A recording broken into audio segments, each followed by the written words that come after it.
So today what I want to do is take a look at two different end time entities. Okay, one of them actually is a system, that's the harlot, okay, and the other one is a kingdom. All right, now a lot of people get these two entities confused, and they think that the harlot system is a part of the beast kingdom, that the harlot and the beast are sort of connected, and that the one world government is going to involve, the Catholic Church or the ecumenical religious world system, all of that. Let me talk to you a bit about the difference between the harlot and the beast.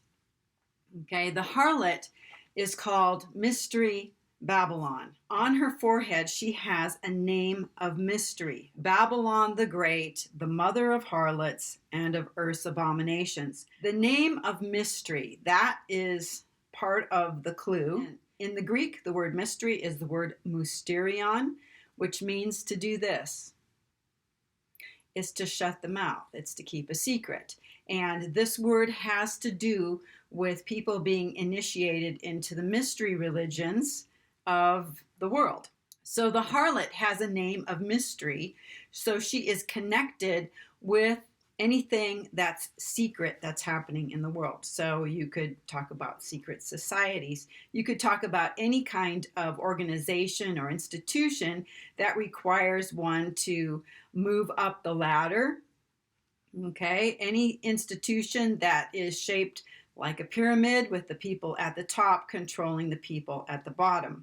So the harlot is a system. We also know that because the harlot is seated on many waters. And we know this from Revelation 17, where it talks about the harlot. And it says in verse 1 that she is seated on many waters. And later on in chapter 17 and verse 15, we learn that the waters that you saw where the harlot is seated are peoples, multitudes, nations, and tongues. So the harlot is seated on many waters. So the harlot isn't a country, it isn't a city, it's a system that controls the whole world. It's a mystery religion. Okay, so here I want to talk about religion a little bit too. A lot of times when people think about religion, they only think about mainline religions. So you're a Muslim, or you're a Christian, or you're Hindu, or you're an animist. But when God looks at the system, any system that you sell yourself to becomes an idol, and it's a religion. So you can be an atheist, a communist atheist, but you believe that the party must be perpetuated at all costs.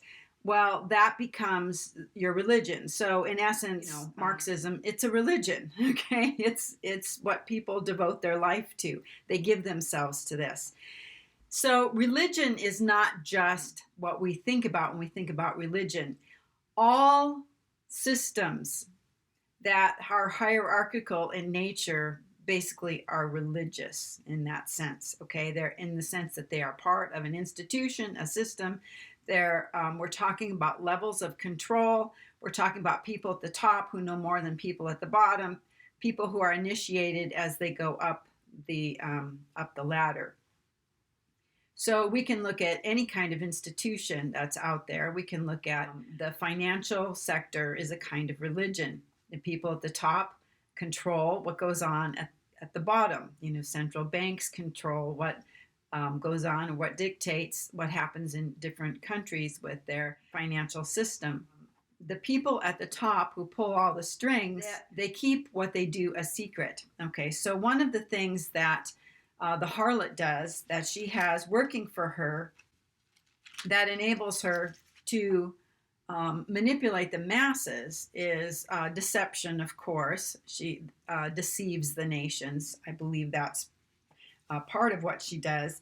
But the deception is done through sorcery. And Revelation 18 tells us that. So it's verse 23, the second half of the verse. For thy merchants were the great men of the earth, and all nations were deceived by thy sorcery. Okay, so what is sorcery? So let's just take a look at the whole money thing.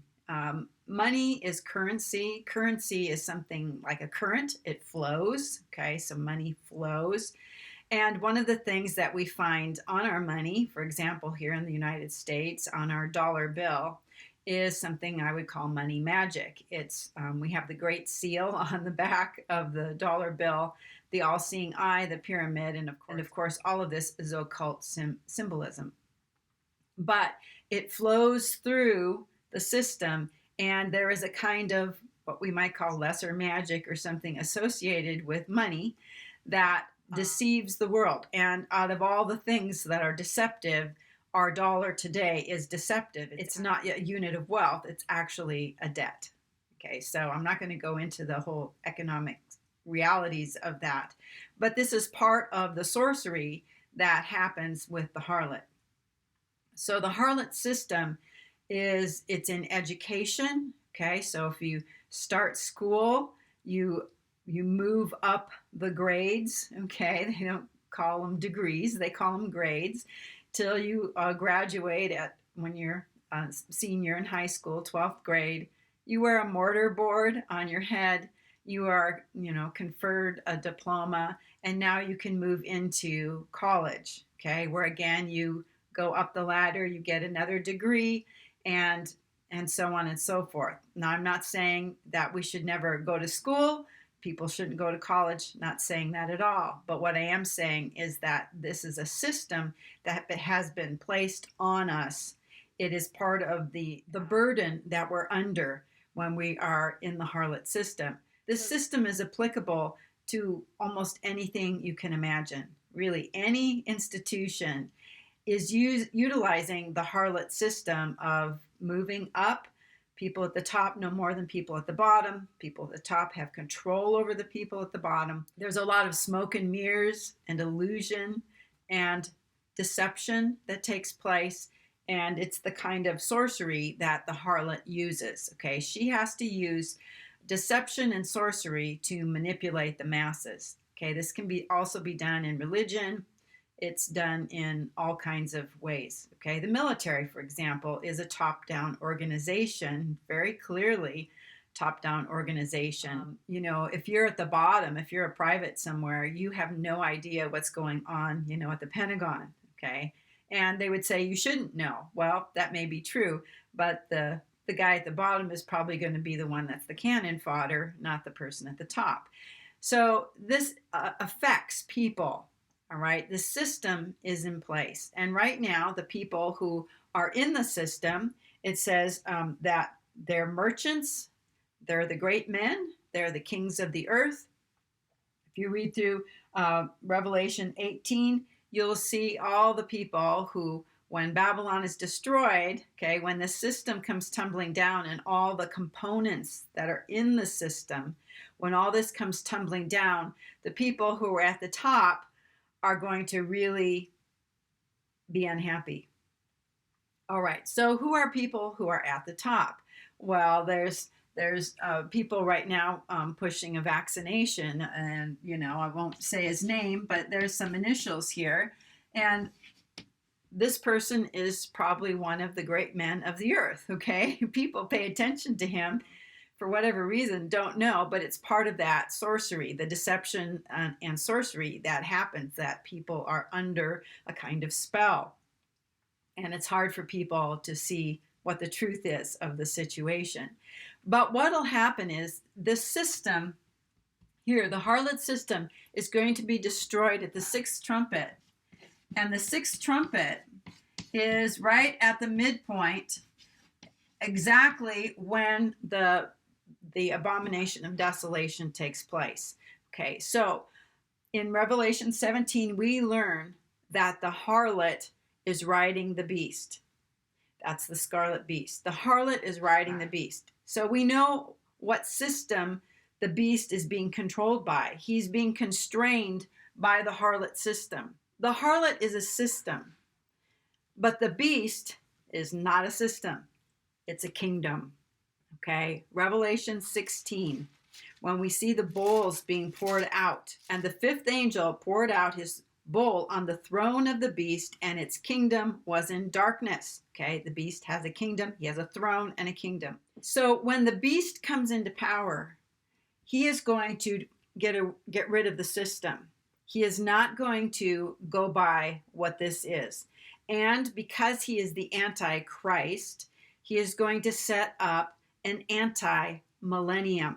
Now, when Christ rules, is he going to use a system where the people at the bottom don't know anything and everybody at the top knows everything, and the people at the top control the people at the bottom for whatever their purposes are?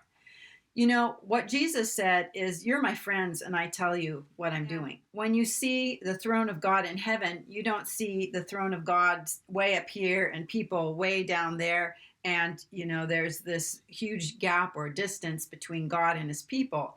What you see is God's throne, okay? And all around the throne are the thrones of the 24 elders. They're kind of on the same plane. So the fellowship is all mutual. So God's perfect ideal, and the one that's going to happen in the new heaven and the new earth, which is after the millennium, is going to be a time when the people on earth, the glorified saints, Christ, God, are all dwelling together. The New Jerusalem is on the earth, and there is this place where everybody is all together. Now, when Christ returns, he's going to set up a kingdom where he'll rule with a rod of iron. Okay, so he's going to have to rule with some force, because the people he's ruling over and that the glorified saints are ruling over are the people who have made it through the reign of the beast, and they haven't taken the mark. Okay, and believe it or not, there are people who aren't believers but who will end up going into the millennial kingdom, because we know that when Christ returns, he's going to judge the nations as a shepherd separates the sheep from the goats. Some of the nations are going to actually go into this millennial kingdom. Also, there's going to be the remnant of Israel who is in the wilderness, who gets brought out of the wilderness and is going to be a part of the millennial reign of Christ. These are mortal people. They'll have children. They'll have babies and repopulate the earth, but they still all have a sin nature. As glorified saints who rule with Christ, we don't have a sin nature, so we're going to be able to assist him in the rule on the earth, and we are also priests to God in heaven. What the anti-Messiah does is he imitates Christ. So he's going to have a kingdom, and he's going to rule with his own rod of iron. He's going to insist, well, the false prophet is going to insist that everybody take a mark, and that's how they show allegiance to the beast, to the anti-Messiah. And those who want to be part of the glorified group of anti-Messiah people are going to be transformed into the image of the beast. Just like as believers, we're transformed into the image of Christ, and we're given a glorified body and an eternal life. These people are going to be transformed into the image of the beast. So the mark of the beast and the image of the beast are two different things. Okay, one of them is just a mark that shows allegiance to the beast, to the anti-Messiah. And the other thing is where you want to be transformed and become like the anti-Messiah. You want to be made into this hybrid being, which is what the beast is. So the beast has a kingdom, okay, and it is his own millennium. If you can differentiate this right here, it's super important. And the harlot is going to be destroyed by next spring. So the whole system that you see right now is going to be gone in less than a year. This system that we're living under is going to be gone, and there is going to be a false millennium that begins next spring, actually next April 3rd, when the abomination of desolation takes place. So between now and then, this harlot system is going to actually be the dominant force that is rolling everything out. And then once this harlot system has lost its usefulness, it will be destroyed. Now, the surprising thing is that the people who've been building up this system, who think that they're going to go on into the beast system, that they're going to have some part in whatever is going on with the beast system, well, they are going to be sorely disappointed. When we read in Revelation 18, this is what the people who are in the system think about their system. They say this: she has glorified herself and played the wanton, so give her a like measure of torment and mourning. Since in her heart she says, a queen I sit. I am no widow, mourning I will never see. So shall her plagues come in a single day, pestilence, mourning, and famine, and she will be burned with fire, for mighty is the Lord God who judges her. So right now, all these people, the elites, the Luciferians, the whatever, they think that they are going to be going into this beast kingdom, that they'll have a position there, but they won't. They're going to be destroyed. A lot of them are going to be destroyed with the system. And they're actually, once the system is destroyed, there's no place for them anymore. There is no place for them in the system because it's not a system. Now it's a kingdom. What are some of the things that are going to characterize the kingdom of the beast? Well, first off, it ain't like nothing you've ever seen. So all of our paradigms sort of fall apart when we try to think about the beast and the beast kingdom. And I believe technology is going to be a huge part of that. So what happens is the harlot system has brought the world to a certain point. And the beast, though he doesn't like it, he's connected with it and it's okay. And then once the harlot has lost her usefulness, he'll do away with her. He'll keep the aspects that have been brought in, the technological whatevers, and he'll use those, but he'll use them against people. And he'll use them as a tyrant uses them. You have to do these things. He is going to rule with a rod of iron as well. So one of the plans that I believe is a part of what the beast kingdom is going to do is it's going to erase the image of God from mankind. And it's going to do that through the image of the beast. It's going to transform regular people into hybrids that once you've done this, you cannot, it's irreversible. You can't go back. And the mark of the beast is actually something different, but in a certain way, it also is irreversible. And I'm not sure exactly how that is, but I don't think that everyone who takes the mark of the beast is going to be transformed into the image of the beast, although that may be possible. Now, who are going to be the leaders or rulers of the beast kingdom? Okay, this is the part where it gets kind of scary. So remember, all the angels are going to be kicked out of heaven. They're going to come to the earth. Okay, so we're going to have fallen angels. The pit is opened and all the watchers are going to come out of the pit. Okay, and these are the fallen angels who bred with women in Genesis 6. And they are going to be on earth again, just like they were before the flood. Okay, also, of course, we're going to have the dragon, Satan, is going to be on the earth. And he's going to be ruling through his son, we're going to call him the beast.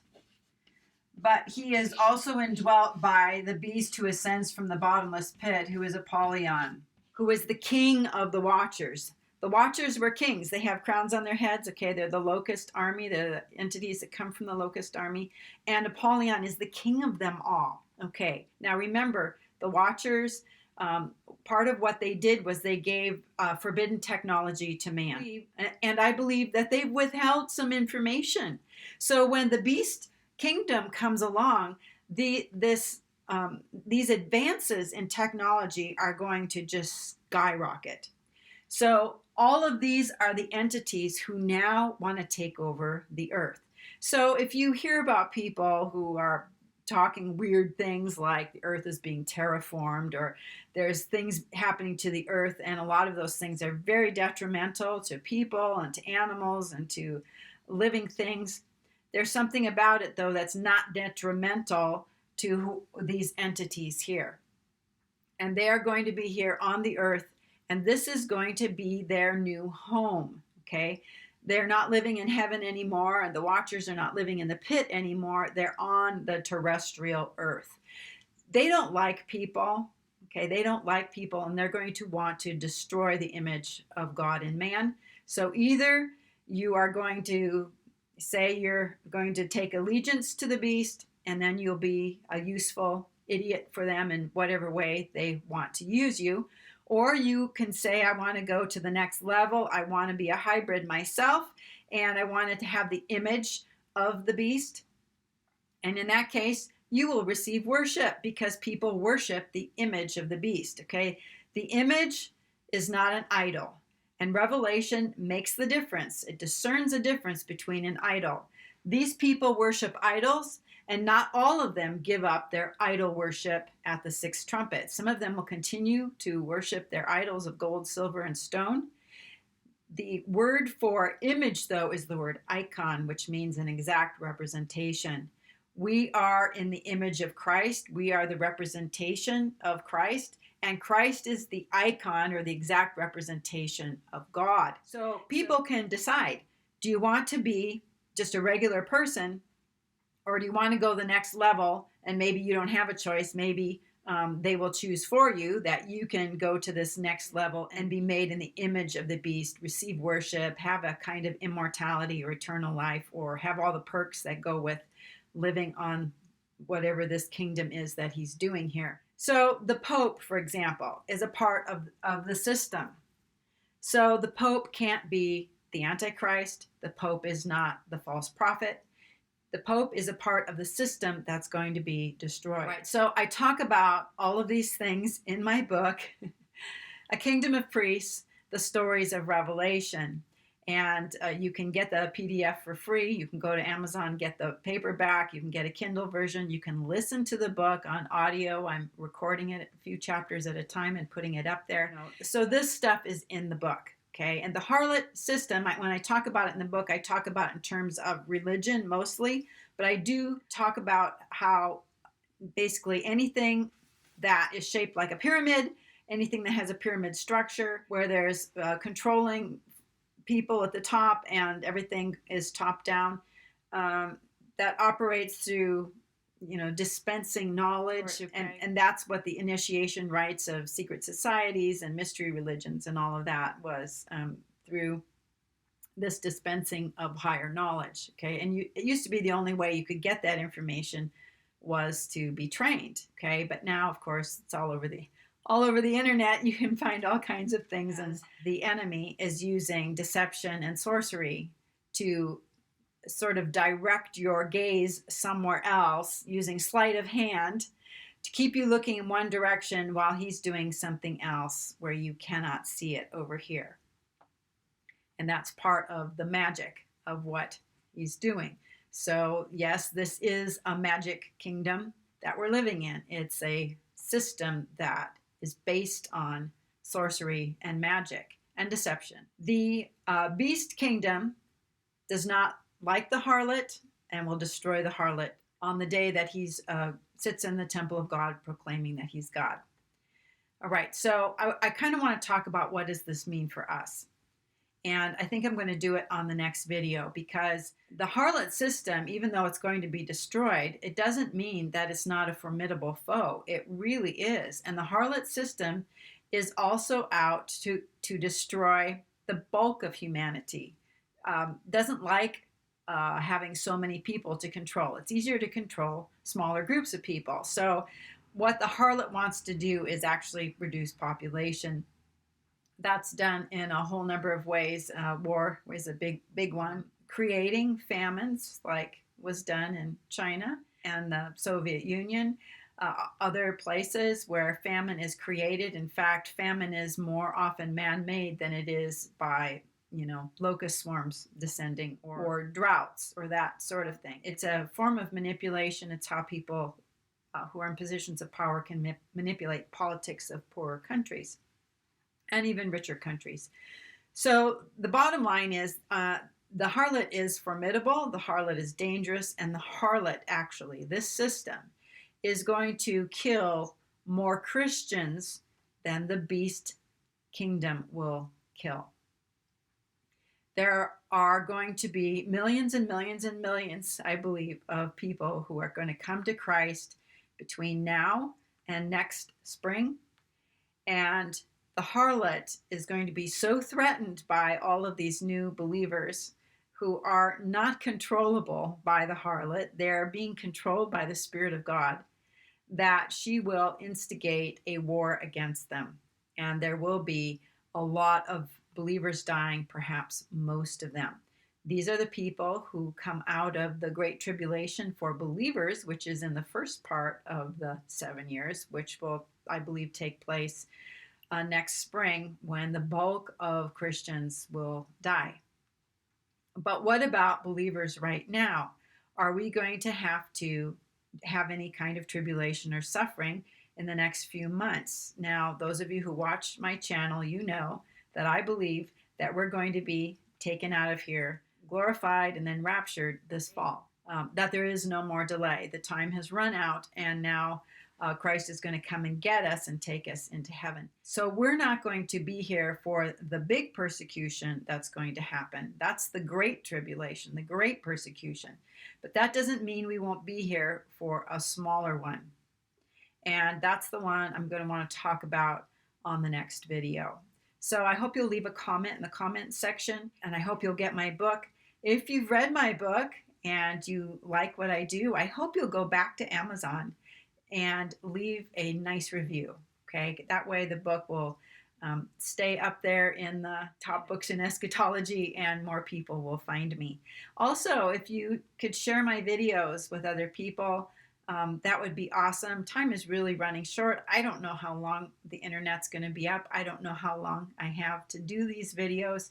And so as the Lord leads, I hope you will share my channel with other people. So until the next video, I pray you'll have a very, very blessed day, and give me a thumbs up on the way out.